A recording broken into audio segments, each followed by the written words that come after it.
Our first one is titled, How Has Anyone Ever Survived Pregnancy? Think about it. A lot of us are miserable for the first trimester with some minor relief for the second, but in walks crippling anxiety, all to be followed by the third trimester full of hemorrhoids, insomnia, kick counts, heartburn that could end you, endless hip and back pain, and then the return of all the first trimester symptoms like exhaustion and nausea or vomiting. At the end of this, we get to be ripped apart to birth our children. How strong are these postpartum forget all about it hormones? How are there people who do this more than once? Now, what's kind of hilarious about this is that it assumes kind of the worst possible pregnancy that you can have. Obviously, a lot of people experience quite a lot of symptoms when they're pregnant, but a lot of these are not normal. And definitely if you feel crippling anxiety, like you should not feel crippling anxiety through your pregnancy. Everything from hemorrhoids, like you don't have to get hemorrhoids when you're pregnant. Heartburn is also not necessarily a problem. For a lot of people, I would argue that it's worsened dramatically by your diet.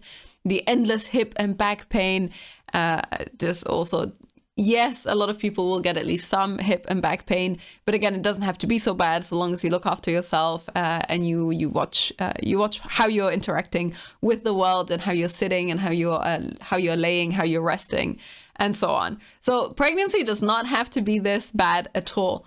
But what really stands out to me about this is the image that she has of it, and this idea of we get to be ripped apart to birth our children. It's also the suggestion that women would only do this once. Now, if women only on average had one child across the whole world and across our history, then we would die out as a species, because between a man and a woman, only the woman can birth. So you would always need the woman to give birth twice in order to just break even from the population standpoint. And so, yes, not only is it normal for women to want to have multiple babies, for all of history up until this point, essentially, it was also very, very, very normal for most women to have lots and lots of babies. So this experience of pregnancy is not normal. And if you feel like you're pregnant and it's completely bowling you over, like you just cannot function, then I would always say there is probably something wrong. Like if you're completely unable to function throughout your pregnancy, then there's probably something medically speaking wrong that you should look into. What I think we have developed as a society nowadays is this idea, like this really intense appreciation for comfort. Pregnancy is often uncomfortable. Even if you don't consider it painful, even if you don't experience so many of these symptoms that you're actually sick all the time and you need medical assistance, you're probably going to be physically uncomfortable. You're probably still going to look at yourself in the mirror and not recognize yourself. You're probably still going to have a hard time just being mobile and doing the things that you used to be able to do, getting up and sitting down and laying down, like all of these things that we're very used to doing with our bodies. When you're pregnant, everything can get just a little bit harder. And this is the case. And honestly, I think what happens, because you're physically uncomfortable and we're so used to being comfortable all the time, this narrative that we all invent in our heads about how awful pregnancy is, how difficult pregnancy is, all comes from this place of just not being happy, being uncomfortable. And sometimes all of the things that are worth doing in life should come with at least a little bit of discomfort. You cannot have the height the height of, like, the joy, I guess, of the experience. You cannot have the high. And how high that high is depends very, very largely on how low the low is as well. So you need both in life to be happy. And that's a very big part of pregnancy, like the whole experience of pregnancy, the whole experience of birth. Even if you consider it to be deeply uncomfortable, even if you consider it to be painful, even if you really, really, really, really struggle, at the end of it, you have a baby. You made a life, you brought a life into the world. And I don't think that you can quite compare that whole experience with the experience then of raising a child. So yeah, I think that it's somehow hilarious to me, just a little bit funny to me how far removed we are from the whole experience of pregnancy and childbirth for the vast majority of people, that when you're going through it for the first time, you're kind of like, how do we do this? How did we ever do this? And obviously we've been doing it for millennia.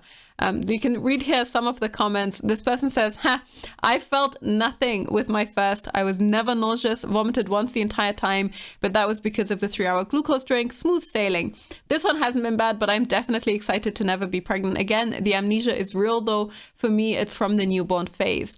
And OP replies to this and says, good to know. I'm going to need to keep a journal of all the things that make me never want to do this again so I don't trick myself later. I've thrown up 3 times just in the last hour.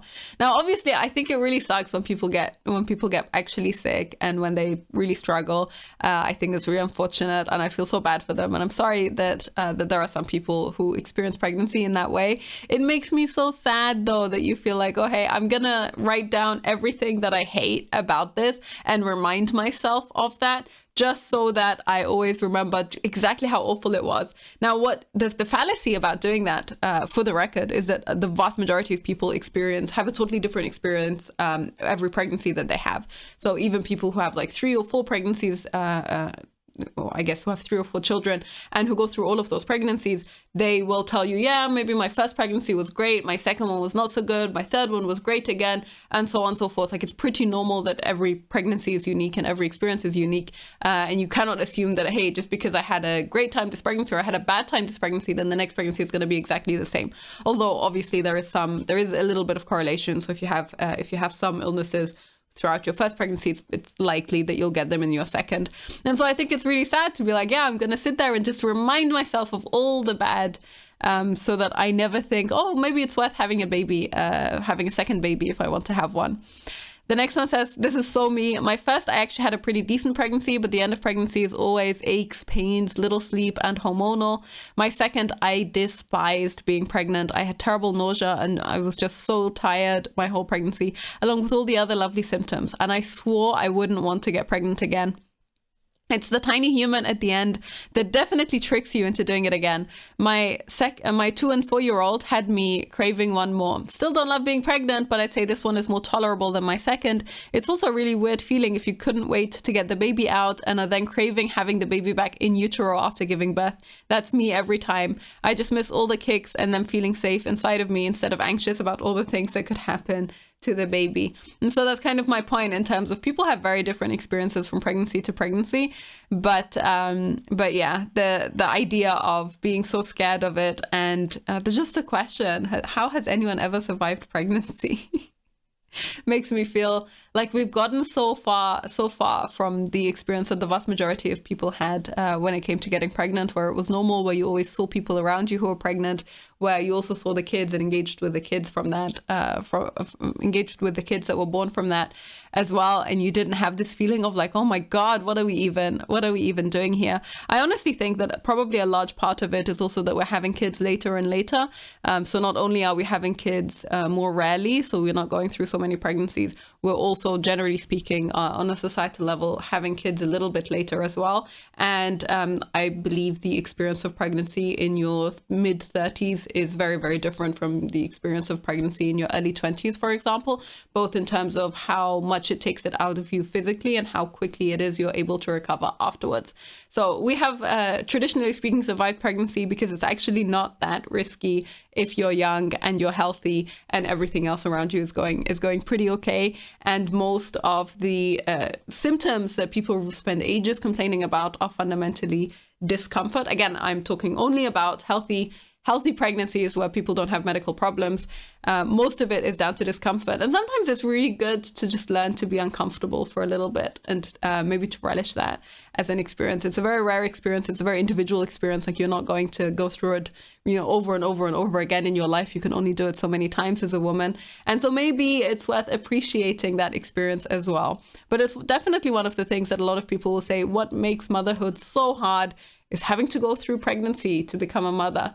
And I think it's one of those, and in many ways, let's say it's magical as part of the experience. It's a little bit of a physical trial that you have to get through in order to have the baby at the end of it.